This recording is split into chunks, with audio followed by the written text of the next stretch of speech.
નવનો આંક જે છે એ પૂર્ણાંક કહ્યો છે.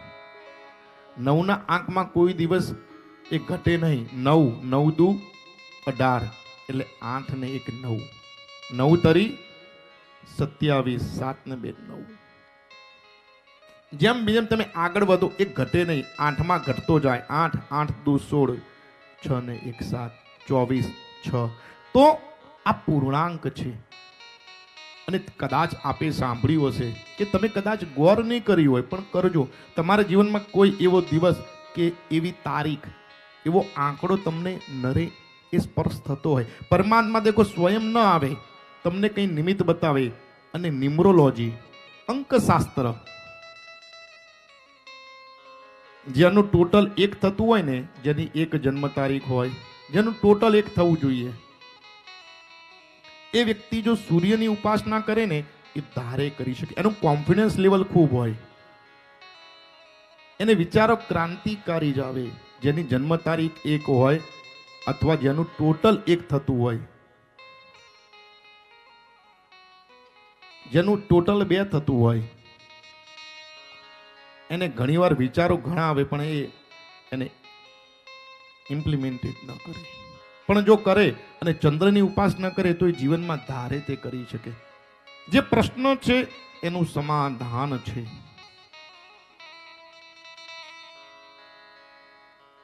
આવા ન્યુમરોલોજી મેં તો PhD આ સબ્જેક્ટમાં કર્યું છે. પણ જ્યોતિષ ભણવાથી ના સાચું પડે હો. અમારા ખુદનો અનુભવ.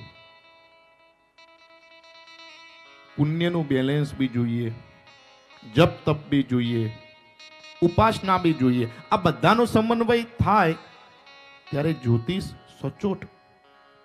જ્યોતિષ ઇતિ જ્યોતિષ. જ્યોત કહેતા પ્રકાશ. જ્યોતિષ તમારું જીવન ના બદલી શકે, પણ હા, તમને કોઈ જો સાચો અને સારો જ્યોતિષી મળે ને તો જીવન તમારું બદલાઈ જાય. કોના સાથે તમારું લેણું છે, લેણ દેણ,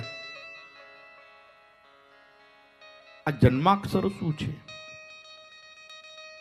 લલાટ પટ્ટે લિખિતા વિધાતા ષષ્ઠી દિને યાક્ષર માલિકા ચ તામ જન્મ પત્રીમ પ્રગતિ વિદ્યતે દીપયોતા વસ્તુ જ્ઞાનંધકારે.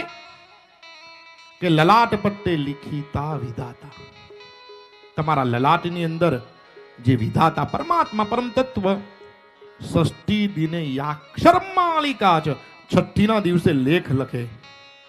તામ જન્મ પત્રીમ પ્રગતિ વિદત્તે. જન્માક્ષર જે છે ને એ અક્ષરોની જે પરમાત્માએ માળા લખી હોય ને એનું પ્રકાશ કરે. દીપો યથા વસ્તુ ઘનાંધકારે.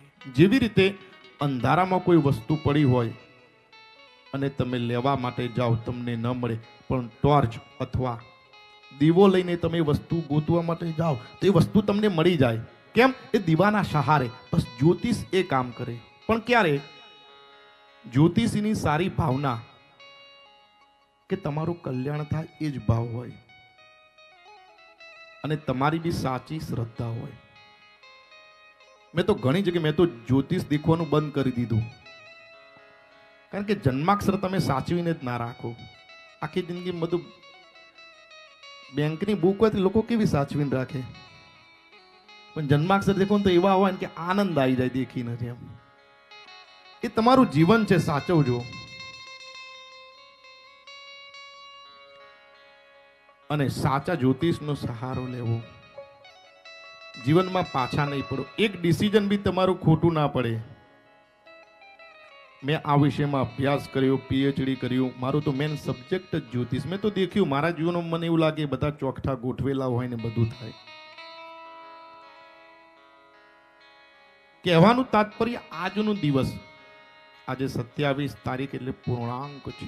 આજે તમે સૌ જે અહીંયા બેઠા છો ટીવીના માધ્યમથી, વાલમ ચેનલ કરોડો લોકો દેખે છે. આજે સવારે મારે જ્યારે એના ચેનલના માલિક અશોકભાઈનો કોલ આવ્યો કે બાપુ લોકો ખૂબ દેખે છે, TRP અત્યારે ખૂબ શ્રેષ્ઠ છે.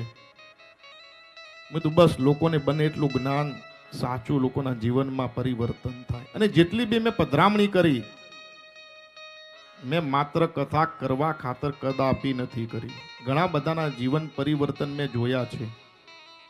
આજે બી જ્યારે પધરામણી કરી તો ઘણા બધાએ કહ્યું કે બાપુ અમે આ નિયમ લીધો, બાપુ અમે આ નિયમ. બસ આ સાર્થક, આ સમય તમે આપેલો, આ ખર્ચો કરેલો એ બધો સાર્થક. એકનું બી જીવન બને. ભગવાન બુદ્ધ, મહાવીર અને કબીર બી કહે કે તમારાથી એક બી દીવો પ્રગટે તો સમજવું કે જીવન સાર્થક.